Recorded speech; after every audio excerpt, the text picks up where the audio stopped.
کریم رب نے کہا ہے صبح اٹھو، اسی کریم رب نے کہا ہے کہ وقت پر نیند پوری کرو، اسی کریم رب نے کہا ہے کہ ان الصلاۃ کانت علی المؤمنین کتابا موقوتا، فرمایا بے شک نماز مسلمانوں پر مقررہ وقت پر فرض ہے، اسے اپنی ترتیب سے وقت کے حساب سے تم نے ادا کرنا ہے۔ یہ نہیں ہو سکتا کہ تم کہو جی میری آنکھ 9 بجے کھلتی ہے تو میں فجر 9 بجے پڑھوں گا، اس کا ٹائم 6 بجے ہے تو تمہیں 6 بجے ہی فجر پڑھنی پڑے گی۔ اپنے مقررہ وقت پر چیزیں جب تک نہیں رہیں گی تب تک رضا الہی کا حصول بھی ممکن نہیں ہوتا۔ ہم چونکہ غیر منظم زندگی گزارتے ہیں، بے ترتیب زندگی گزارتے ہیں، تو اس لیے بہت سارے کام جو کرنے کی ہم پوزیشن میں بھی ہوتے ہیں وہ کام بھی ہم سے ہو نہیں پاتے۔ ایک تو بہت سارا مسئلہ لوگوں کا یہ ہے کہ کل کر لیں گے، انشاءاللہ ہو جائے گا، آپ دعا کریں ہو جائے گا، آپ فکر نہ کریں ہو جائے گا۔ اس کا معنی کوئی نہیں نا، اس کا مطلب کوئی نہیں آپ کیا کہہ رہے ہیں۔ آپ کہیں میں نے شروع کر دیا ہے اب دعا کریں، آپ یہ کہیں کہ میں نے پوری کوششیں لگا دی ہیں، آپ اچھی امید رکھیں اللہ سے، لیکن آپ سٹارٹ ہی نہیں کر رہے اور آپ کہہ رہے ہیں دعا کریں، یہ کیسے ہوگا؟ جب تک نظم و ضبط کا، آداب کا، حدود کا، قاعدے قانون کا پورا خیال ہی نہ رکھا جائے۔ حضرت سید فیض الحسن شاہ صاحب رحمۃ اللہ تعالیٰ علیہ فرماتے ہیں کہ ایک خاتون بڑی عجلت پسند تھی، جلد باز تھی، تو اس کا شوہر اس کی ان چیزوں سے بڑا پریشان تھا، جلدی میں آدھا کام کرتی تھی آدھا کام خراب کر دیتی تھی، تو اکثر آ کے کہتی تھی دعا کریں بڑا مارتا ہے۔ اگرچہ اس کا مارنا پھر بھی درست نہیں تھا، لیکن وہ دیہاتوں میں آپ کو پتہ ہے نا بعض لوگ بڑی جہالت کا مظاہرہ کرتے ہیں، اس قدر زیادہ شدت کے ساتھ تکلیف دیتے ہیں کہ جو بالکل نازیبا ہو جاتی ہے۔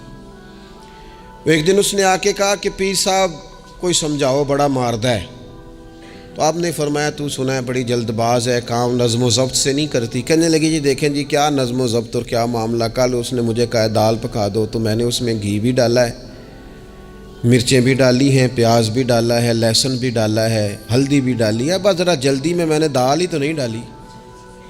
تو یہ کوئی مارنے والی بات ہے؟ ہر شے ہے، ایک شے ہی نہیں۔ ہمارے ہاں بہت سارے لوگ ایسے ہیں جو جلدی میں اصل کو ہی بھول جاتے ہیں، وہ کہتے ہیں باقی میں نے سارے کیے، کوئی رہ تو نہیں نہ گیا، سارے کیے وہ ایک ہی نہیں نہ کیا، او بھائی جو اصل تھا وہ تو رہ گیا۔ نظم و ضبط، قاعدہ قانون جب تک ہمارے اپنے اندر، میں دوستوں سے کہہ رہا تھا پھر کہتا ہوں، میرے اسلاف فرمایا کرتے تھے جو والد تہجد نہ پڑھے اس کے بچے فجر نہیں پڑھتے۔ والد کو جب تک وہ سحری میں سجدہ ریز نہیں دیکھیں گے اتنی دیر تک آپ ان سے 1.5-2 گھنٹے پہلے اٹھیں گے تو پھر وہ اٹھیں گے۔ لیکن اگر کہا جائے کہ پتر میں تھکیاں کہ تو مسیتے جا، تو یہ ہو سکتا نہیں کہ وہ جائے، کیونکہ ہماری زندگی سے نظم و ضبط بچے سیکھیں گے، ہمارے ماحول سے وہ محنت کو، مشقت کو، کوشش کو وہ سیکھیں گے۔ اگر ہم اپنے ماحول میں نظم و ضبط نہیں لائیں گے تو آنے والی نسل کے اندر نظم و ضبط منتقل ہو سکتا، تو اس کے منتقل کرنے کے لیے ضروری ہے کہ پہلے ہماری زندگی کے اندر نظم و ضبط۔ آپ دیکھیں شریعت اسلامیہ نے ہر کام کا نظم و ضبط بنایا ہے۔ نماز اللہ کی عبادت ہے نا، بستر سے اٹھ کر سیدھا مسجد میں آ کے جہاں آپ کا جی چاہے نماز پڑھنے کی اجازت نہیں ہے۔ آپ اٹھیں، آپ کا لباس پاک ہونا چاہیے، آپ نے وضو کیا ہوا ہو، آپ کو سمت قبلہ کا پتہ ہو، آپ کا منہ کعبہ شریف کی طرف ہو، جس جگہ آپ نے نماز پڑھنی ہے وہ جگہ پاک ہو، آپ کا لباس پاک ہو، وقت کا تعین ہو، نماز کے آداب آپ کو آتے ہوں، آپ بیت اللہ شریف کی طرف رخ کریں گے، کانوں تک ہاتھ اٹھائیں گے، آپ ان ہاتھوں کو منظم طریقے سے باندھیں گے، وقت پر رکوع کریں گے، رکوع میں کمر سیدھی ہونی چاہیے۔ آپ رکوع سے اٹھیں گے تو ایسے نہیں کہ کوئی بات نہیں اللہ قبول کر لے گا، جب تک آپ کی کمر پوری ٹھیک نہیں ہوتی رکوع سے اٹھتے وقت آپ کی نماز مکمل نہیں ہوتی۔ آپ سجدے میں جائیں گے تو پیشانی جمنی چاہیے، ناک جمنی چاہیے، آپ کے پاؤں کی انگلیاں زمین پر لگنی چاہیے۔ آپ جب تک پوری ترتیب سے نماز نہیں پڑھتے، رب کی عبادت ہے نا، کریم بھی بڑا ہے نا، مہربان بھی بڑا ہے نا، غفور بھی بڑا ہے، لیکن اگر مرتب طریقے سے نہ پڑھو تو وہ تو نماز قبول نہیں کرتا۔ نبی پاک صلی اللہ تعالیٰ علیہ وسلم کے سامنے آ کے ایک شخص نے نماز پڑھی، عبادت کی ہے، آیا ہے، جھکا ہے، لیکن عبادت بھی بے ترتیبی نہیں، بے ڈھنگی نہیں، غیر مرتب نہیں، غیر منظم نہیں. ایسے نہیں کہ جیسے مرضی کر لی. اس نے آ کے نماز پڑھی تو حضور نے اس کو دیکھا اور نبی پاک علیہ السلام نے فرمایا تیری نماز نہیں ہوئی، دوبارہ پڑھ. اس نے دوبارہ پڑھی. یہاں تو لوگ ناراض ہو جاتے ہیں. ایک دفعہ طالب علمی کی بات ہے، میں ایک جگہ نماز کے لیے وضو کر رہا تھا تو ایک صاحب نے وضو کیا، بڑی جلدی میں آئے اور جلدی میں وضو کیا تو ان کا ایک ٹخنا خشک رہ گیا. تو میں نے ان کی خدمت میں بڑی، چونکہ بزرگ تھے، بڑے تھے مجھ سے، میں نے بڑی عرض کی. میں نے کہا وہ آپ کو خیال نہیں رہا، آپ کا ٹخنا خشک ہے.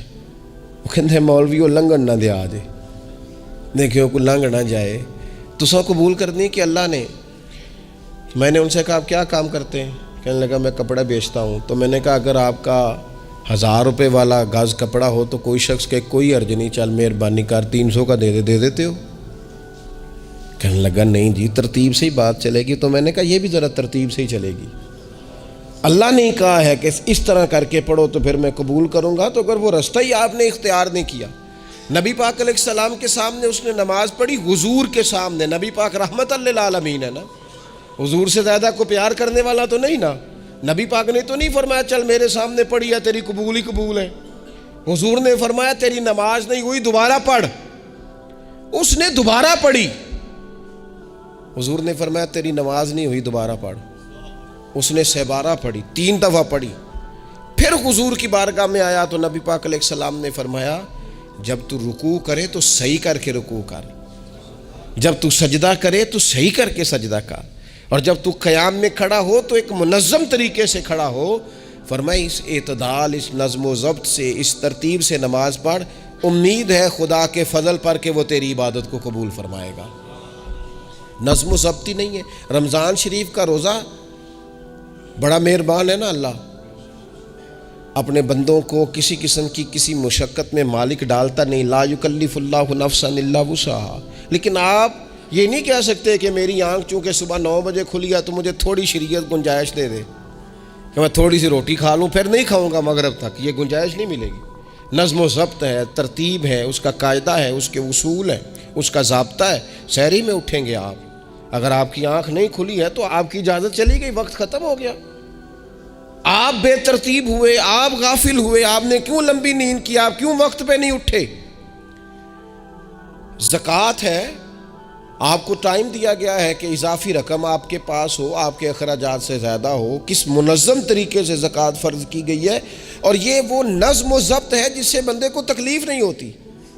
یعنی آپ کی ضروریات سے زیادہ مال ہو، اس مال کی قیمت 7.5 تولے سونے کے برابر یا 52.5 تولے چاندی تک پہنچ جائے، پھر وہ کل پہنچ گیا تو آج زکوٰۃ فرض نہیں، اس پر سال گزر جائے، پھر بھی وہ سارا نہیں دینا، اس میں سے 2.5% دینا.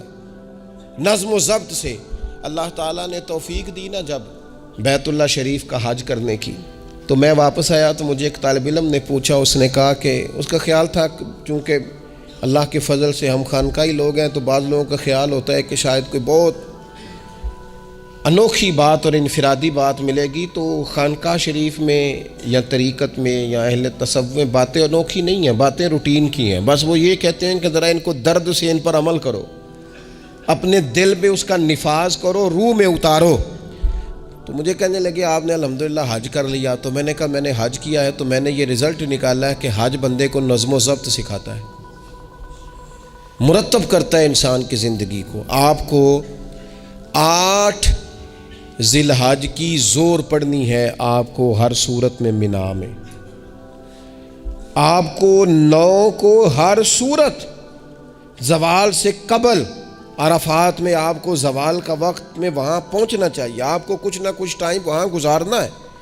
ایک منظم ترتیب ہے کہ مغرب کے وقت نکل آؤ، وہاں آپ نے نماز نہیں پڑھنی، آپ آ کے عرفات سے نکلیں، مغرب عشاء کی نمازیں مزدلفہ میں پڑھیں.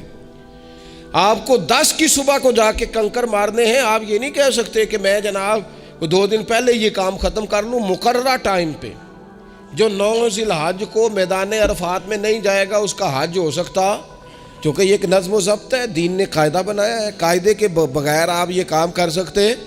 میں مصروف ہوں جی، مجھے سفر کرنا ہے، میں نے قربانی کرنی ہے تو 10 کو نہیں کر سکتا، میں 8 کو کر کے چلا جاؤں تو جاؤ، اللہ قبول ہی نہیں کرتا.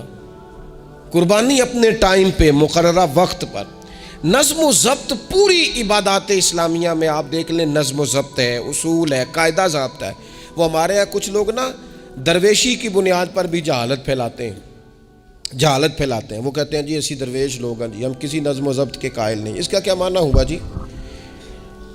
وہ درویش تو تنظیمیں نہیں چلاتے، تو درویش کیا چلاتے ہیں؟ جہالت چلاتے ہیں۔ درویش ہی تو تنظیم چلا سکتا ہے، درویش ہی تو ادارہ چلا سکتا ہے، درویش ہی تو ایک منظم سلسلہ تعلیم آگے لے جا سکتا ہے، چونکہ اس کی زندگی میں نظم و ضبط ہوتا ہے، اس کی زندگی ایک پورے قاعدے کے مطابق مرتب ہوتی ہے، اس کی زندگی میں ٹائم ٹیبل پوری ترتیب سے ہوتا ہے۔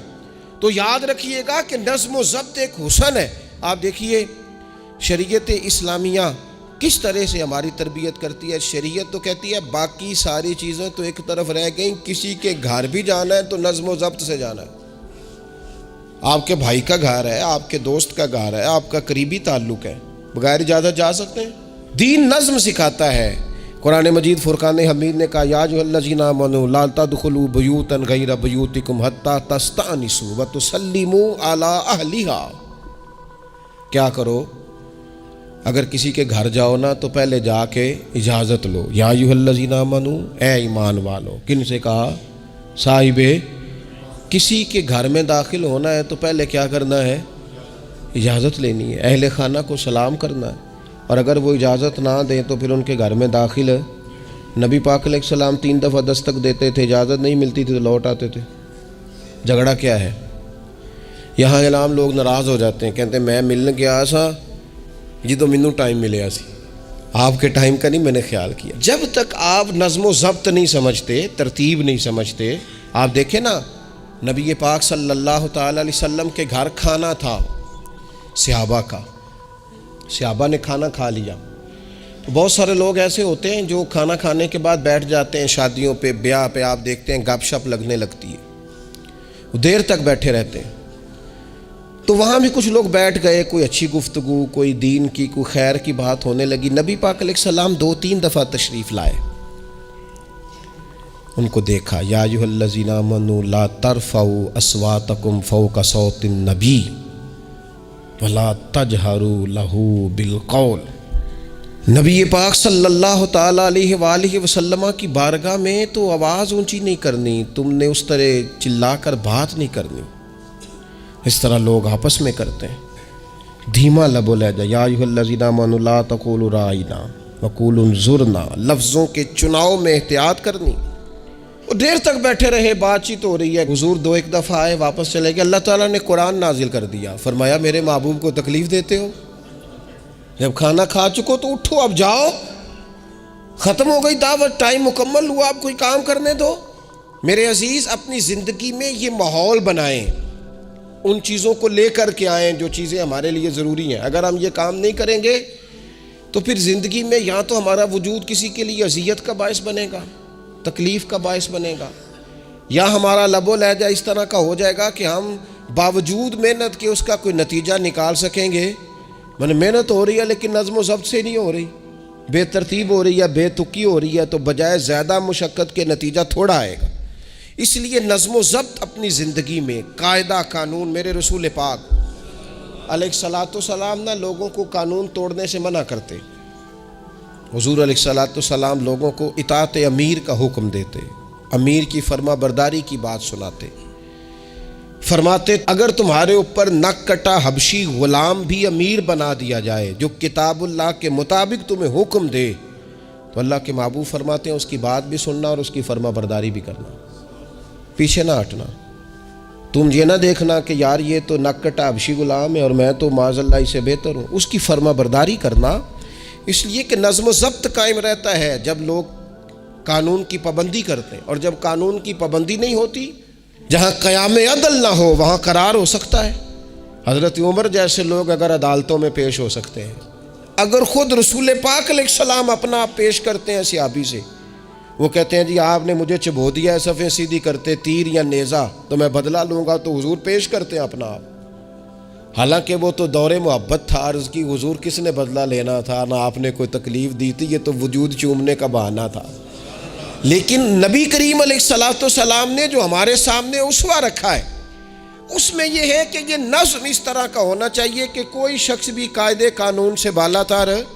حضور علیہ السلام نے فرمایا 3 لوگ سفر کریں تو ایک کو امیر بنا لیں، ورنہ بار بار بحث ہوگی. ایک کہے گا یہاں ٹھہرنا ہے، یہاں کھانا کھانا ہے، یہاں نماز پڑھنی ہے، دوسرا کہے گا یہاں. 3 سفر کرو تو ایک کو اپنا امیر مان لو.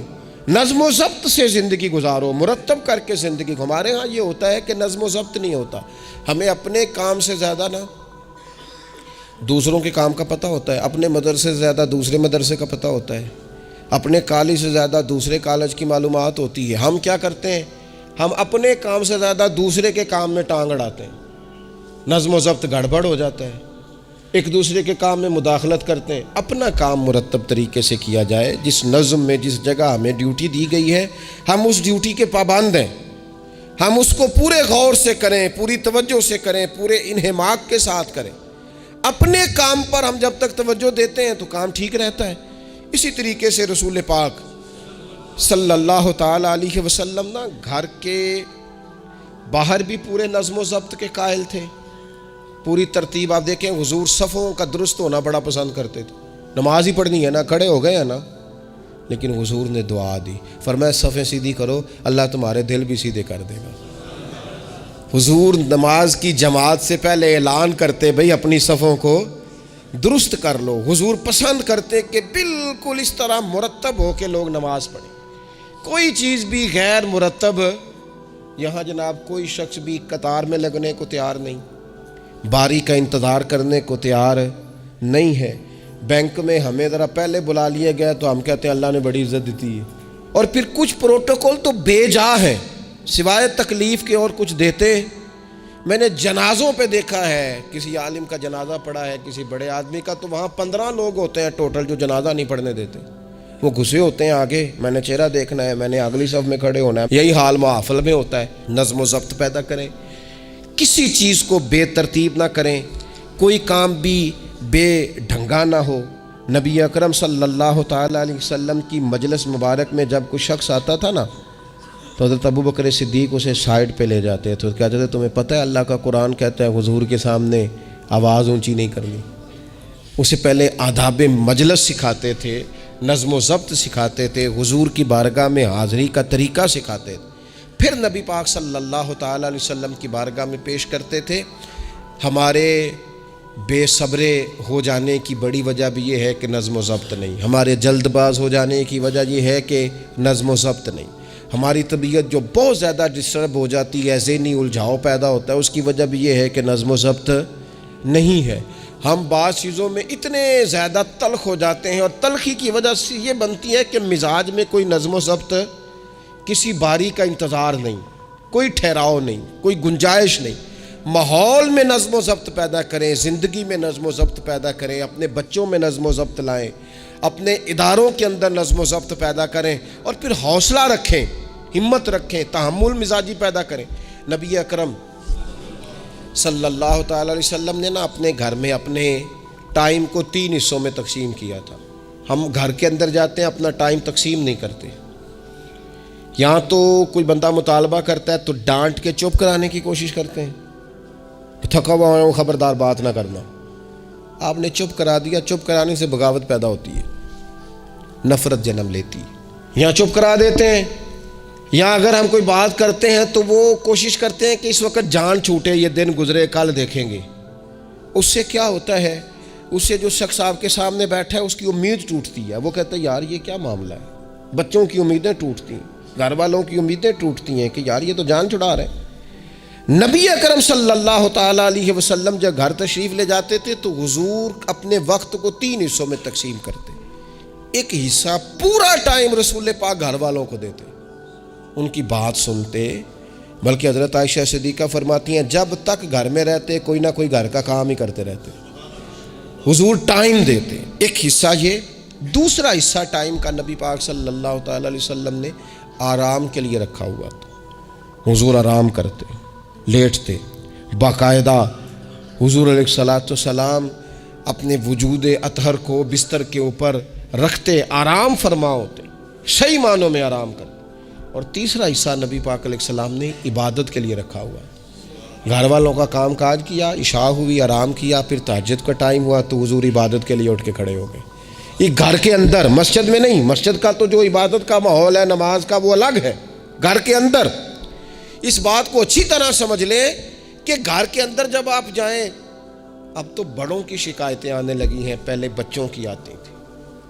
اب تو 50 سال کے آدمی کی شکایت آتی ہے کہ گھر آتے ہی موبائل کھول لیتا ہے، ادھر ادھر دیکھتا ہی نہیں، کچھ سنتا ہی نہیں. اس طرح تو ہمارے اپنے ہم سے ٹوٹ جائیں گے، بکھر جائیں گے. ہمارے بچے خدا جانے کیا سوچنے لگیں گے، کسی اور سمت نکل جائیں گے. وہ جن کو ہماری باتوں کی، ہماری شفقتوں کی، ہمارے پیار کی، وہ جس پوتے کو، جس چھوٹے بیٹے کو دادا کے، والد کے کندھوں پر کھیلنے کی چاہت ہے، وہ تو اس سے محروم رہ جائے گا. ہمیں وقت دینا ہے، ان کو ٹائم دینا ہے، اس ٹائم کو مرتب کرنا ہے. نبی اکرم سید عالم صلی اللہ تعالیٰ علیہ وآلہ وسلم حتیٰ کہ میدان جنگ میں بھی حضور چیزوں کو مرتب کرتے. عرب کے لوگ جب جنگ کرتے تھے نا تو وہ سمجھتے تھے اسلحہ بڑا ہے، طاقت بڑی ہے، ہم نے کر لینا جو ہمارے جی میں آنا ہے. حضور کا طریقہ مبارکہ یہ تھا کہ جنگ میں بھی نظم و ضبط. حضور فرماتے قریب دشمن آ جائے تو طاق پہ بلا وجہ تیر نہ چلانا، وہ بالکل سامنے جب تمہیں نظر آ جائے، تمہیں نشانہ سمجھ میں آئے تب تیر چلانا. کئی دفعہ فرمایا صرف پتھر کا استعمال کرنا. حضور علیہ الصلوۃ والسلام لوگوں کو کہتے کہ تم نے یہاں پہاڑ کے چوٹی پہ کھڑے رہنا ہے، تم نے جنگ ہی نہیں لڑنی. تم یہاں ہراول دستے کے طور پر پشت پہ کھڑے رہو، جب تک میں تمہیں حکم نہ دوں تم نے یہاں سے ہٹنا نہیں. این جنگ کے موقع پر بھی رسول پاک صلی اللہ علیہ وسلم نظم و ضبط کا مظاہرہ کرتے، ترتیب مقرر کرتے. آپ یقین کریں جن اداروں کے اندر نظم و ضبط ہے، جن کے اندر اصول ہے، جن کے اندر قاعدے ہیں، وہ اپنی پیشہ وارانہ کام سے کبھی بھی پیچھے نہیں ہٹتے. اور جہاں یہ کام نہیں ہوتا وہاں بڑی ساری چیزیں نقصان کا شکار ہوتی. این حالت جنگ میں بھی نبی اکرم نور مجسم صلی اللہ تعالیٰ علیہ وسلم نظم و ضبط کا خیال کرتے. یہ جنگ احد میں نقصان ہوا تھا نا وقتی طور پر، اس کی وجہ بھی یہ بنی تھی کہ حضور نے جن صحابہ سے کہا ہٹنا نہ، ان سے اجتہادی خطا ہو گئی. انہوں نے سمجھ لیا کہ جنگ تو ختم ہو گئی ہے، وہ ہٹ گئے، ان کے ہٹنے سے نقصان ہوا، 70 لوگ شہید ہو گئے. اگر وہ نظم قائم رہتا جہاں حضور نے کھڑا کیا تھا تو کبھی یہ کام نبی پاک صلی اللہ تعالیٰ علیہ وآلہ وسلم نا اجتماعیت کی بات کرتے تھے، مل کے رہنے. اختلاف رائے ہو جاتا ہے لیکن ہمارے ہاں لوگ پتہ کیا کرتے ہیں، اندر رہ کے اختلاف نہیں کرتے، چھوڑ کے جا کے اختلاف کرتے ہیں. یہ مخلص نہ ہونے کی علامت ہے. جو لوگ مخلص ہوتے ہیں وہ اندر رہ کے رائے کے اختلاف کرتے ہیں. وہ کہتے ہیں یار میں چھوڑ کے تو نہیں نہ جا سکتا، میں ادھر ہی رہوں گا، جو کمزوریاں ہیں، جو غلطیاں ہیں ان کو ہائی لائٹ کروں گا، رہوں گا. اسی لیے نبی پاک علیہ السلام کے صحابہ مختلف قسم کے مشورے دیتے تھے. تو سرور کائنات علیہ الصلوۃ والسلام اجتماعی نظم کی بات کرتے. ایک مقام پہ حضور نے صحابہ کو دیکھا کہ چھوٹی چھوٹی ٹولیاں بنا کے الگ الگ بیٹھے ہوئے ہیں. تو نبی پاک علیہ الصلوۃ والسلام نے فرمایا یہ شیطان تمہیں الگ الگ کرتا ہے. اور فرمایا جس طرح بکریوں کا بھیڑیا ہوتا ہے، انسانوں کا بھیڑیا شیطان ہے. جب کسی کو مجمع سے الگ کر لیتا ہے، حضور فرماتے ہیں جسے بھیڑیا بکریوں سے الگ کرتا ہے نا پھر اس کا شکار کرتا ہے. اور شیطان بھی جب تمہیں اجتماعیت سے الگ کر لیتا ہے، در مرشدہ چھڈی نہیں، نہیں تے ہو جاویں گا روگی. جیڑی بکری اجڑوں وچھڑی او بگیاڑا جوگی، او بگیاڑا جوگی کھا جائیں گے، پھاڑ ڈالیں گے اسے. در مرشدہ چھڈی نہیں، او نہیں تے ہو جاویں گا روگی. جیڑی بکری اجڑوں وچھڑی او بگیاڑا جوگی، اسے تو لے کے چلا جائے گا. اجڑ پر، اجتماعیت پر کبھی بھی بھیڑیا حملہ. تو حضور صحابہ سے کہتے تھے بیٹھو تو ذرا مل کے بیٹھو، کسی جگہ تم بیٹھو تو اجتماعیت. بڑی مشہور حدیث ہے، چند لوگ جمعے میں کھڑے تھے تو حضور نے فرمایا بیٹھ جاؤ. الگ الگ. بعض لوگ بڑے قائل ہوتے ہیں نا، تھوڑا سا جناب ہم نے ذرا ہٹ کے رہنا ہے، ہم نے تھوڑا سا الگ سے رہنا ہے، تھوڑا سائڈ پہ بیٹھنا ہے، تو حضور پسند نہیں کرتے تھے. فرمایا اکٹھے بیٹھو، مجمع کی صورت میں بیٹھو. بلکہ حضور علیہ الصلوۃ والسلام نے یہ تو اجتماعی نماز کا حکم دیا نا، فرمایا جس علاقے میں 3 مسلمان بھی بستے ہوں نا وہ بھی باجماعت نماز پڑھے. وَرْكَعُوا مَعَ الرَّاكِعِينَ. رکوع کرو پر رکوع کرنے والوں کے ساتھ، تنہا تنہا نہیں، مل کے اجتماع۔ آج کفر نے بھلا کیا کیا ہے؟ اس نے مسلمانوں کی اجتماعیت کوئی توڑا ہے، نظم و ضبط کوئی تو توڑا ہے۔ 57 اسلامی ممالک ہونے کے باوجود نظم و ضبط نہیں، اور وہاں ایک ملک ہے امریکہ اپنی ریاستوں کو ساتھ ملا کے اس طرح گٹھ جوڑ کیا ہے کہ وہ سب پر بھاری ہوتا جاتا ہے معاذ اللہ۔ اگر نظم و ضبط، اور یہ ہمارے ہاں بھی نہیں ہے، روٹین میں چھوٹے چھوٹے اختلافات ہوتے ہیں لوگوں کے بیچ، لیکن ایک دوسرے کو ملنا پسند نہیں کرتے، سلام کلام پسند نہیں کرتے، نفرت کا اظہار۔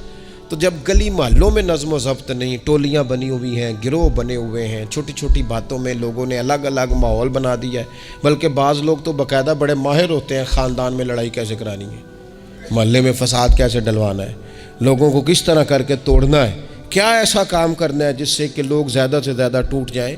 تو اپنی زندگی کے اندر، اپنے ماحول کے اندر، اپنی طبیعت کے اندر نظم و ضبط لائیں گے۔ بہت سارے لوگ ہیں جو خود بھی وقت ضائع کرتے ہیں، اگر کہیں چلے جائیں تو اس کا بھی پورا ہی وقت ضائع کرتے ہیں، پورا ٹائم، یعنی اس پہ کتنا پیسہ لگتا ہوگا، موبائل کا کتنا بل آتا ہوگا، ٹائم کتنا ضائع ہوتا ہوگا، اور پھر سناؤ مثلاً کی سنائیے جی، اس کا کوئی معنی ہے؟ یعنی ایک صاحب کہنے لگے، انہوں نے کئی دفعہ مجھے کہا کوئی نویں تازی، میں چپ کر گیا۔ پھر فون پہ اب بندہ خیر مہذب لگتا ہے اگر کہے چلو جی پھر ٹھیک ہے، وہ پھر کہ ان کو نویں تازی، میں کہا جی میں تے مولوی ہوں، تسی مینوں اخباری نمائندہ سمجھ لیا، نویں تازی تو آپ کسی اخباری رپورٹر سے پوچھیں، مینوں کی پتہ ہے نویں تازی کی ہے، میں تو چھوٹا سا آدمی ہوں، اپنے کام، نویں تازی کا کی مطلب ہویا؟ یعنی اب اتنا آپ نے فون بھی ضائع، ٹائم بھی ضائع۔ حضرت صاحب ہور پھر سناؤ بھئی، تسی اتنے حضرت صاحب دے کول رہو نہ مہینہ تے کوئی کام کرو نال تاکہ تانوں اور بھی کوئی سنان، حضرت صاحب تانوں کی سنان، لیکن شرط یہ ہے کہ ہم نظم و ضبط والے بنے، ایک جملہ بھی ضائع نہیں، اضافی نہیں۔ اس میں کہا کرتا ہوں دوسروں کو بہت ساری چیزیں سکھانے سے بہتر ہے ہم بہت سارے لوگوں سے خود سیکھنا شروع کر دیں، اپنی زندگی میں سیکھیں۔ اللہ تبارک و تعالی مجھے آپ کو توفیق عمل عطا فرمائے۔ آخر دعوانا